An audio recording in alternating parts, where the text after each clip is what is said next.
What's up, you guys? Thank you for clicking on this video. So as you can tell by the title, Mark on Instagram threw up shots last night at the time of this recording of in-hand images of the new Fallen figure for Age of the Primes Wave 1. He did a little bio here if you guys want to read it. Pause the video.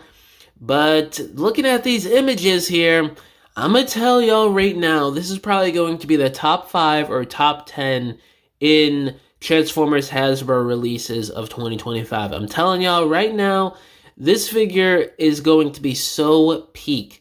It is the return of the nice, big, chunky leader class figures. The only one that we got that was kind of like that this year was Swoop, I believe, and there was also a re-release of Sludge, I think. But other than that, it's all been like Voyager class leader figures, which I really don't care about, except for the B-movie Megatron. That was a stellar figure. But this right here, this is the return of true leader class, at least to some extent. You know, it's not the biggest leader class that we used to get, but it's still nice and beefy and bigger than what you usually get with the Voyager Plus leaders, you know what I mean? So, looking at all the weapons, all the flame effects that he comes with that he could port all throughout the different sections of his body. He's got this crazy missile launcher weapon on his shoulders, this other cannon on the other shoulder. He's got the sword, the staff, his arm cannon, the silencer. Just a lot of accessories for an already nice and chunky looking figure. He's got hand articulation, it looks like. Yeah, he does there. The articulation itself looks great. Waist swivel, ankle pivot, looks like he's got toe articulation. Maybe he's going to have a nice ball-jointed head. You can't really tell from these images, I don't think.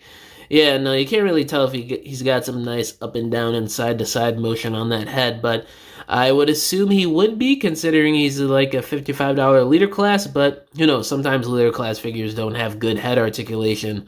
But he's got wrist swivel and stuff, so it looks great, and it looks like the elbows maybe bend a little bit deeper than 90 degrees. I'm looking here at this image, maybe just a little bit, a tad. So yeah, and it looks like there's not really a whole lot of hollowness on him except for the thighs a little bit there. It would have been nice if the thighs were solid, but I mean, it is what it is, not really too big of a deal. That arm cannon looks perfect on him, so amazing. This is a redesign for this version of the Fallen from Dreamwave that I absolutely approve. Having Megatronus, the Fallen, with an arm cannon is so perfect, especially with the history, you know, with Megatron taking on the name and being inspired by the Fallen here. It just makes perfect sense. And the comparison shots with him next to Megatron, you don't see anything right where they're standing side to side. He's just got him posed up and stuff, but it looks okay. You know, we're getting that new leader class mold in 86 line next year, so I'm sure that's going to look a hell of a lot better than the old Siege or Earthrise versions of Megatron. So I'm not really too keen on putting the Fallen with this guy, especially, you know, later on next year we're getting a new Megatron at leader class, which I'm sure is going to be peak, just like this Fallen right here. And no, guys, for the 100th time, the Fallen is not a pre-tool for Studio Series 86 Megatron. Villain with arm cannon and tank does not equal pre-tool for the biggest villain in all of Transformers and one of the biggest pop culture villains of all time. Is not going to be delegated to a pre-tool in this modern era. It just wouldn't make sense, and they share nothing in design. And I'm pretty sure one of the designers came out a few weeks ago on Twitter and said that this Fallen is not a pre-tool for anybody. So anyone who is still having this preconceived notion in their head that Fallen is a pre-tool for 86 Megatron, you're just wrong. It's not going to happen. I keep telling y'all this, and there's still some people who believe it.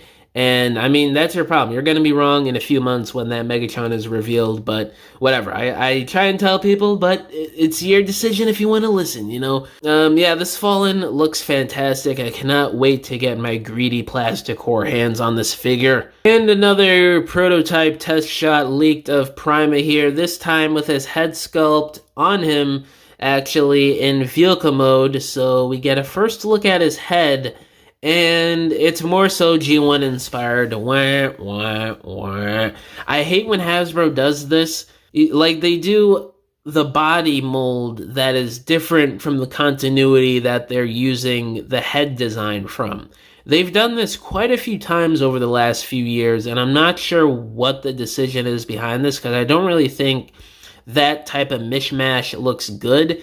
I think it looks better when the body is a mix of both designs instead of the head just being G1 and then the rest of the body straight up aligned continuity. I just think that looks dumb.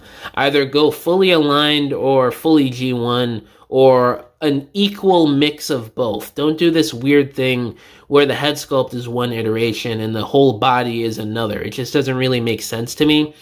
But with that said, the head sculpt does look good from what you could tell from these low quality images, and of course it's not the correct color and there's no paint, so you can't really tell for sure how good the details are going to be.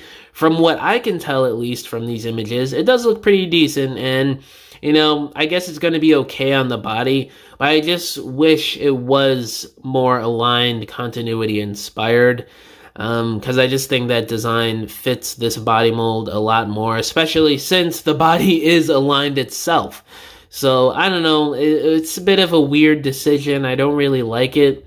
My guy TF Universe threw up a story a little while ago at the time of this recording saying that he hopes that this head is like a different head sculpt and it's not the real one, and they actually do the aligned continuity one, and this was just a head that was thrown on there for a test copy, and this is just going to be used as a repaint at some point down the line.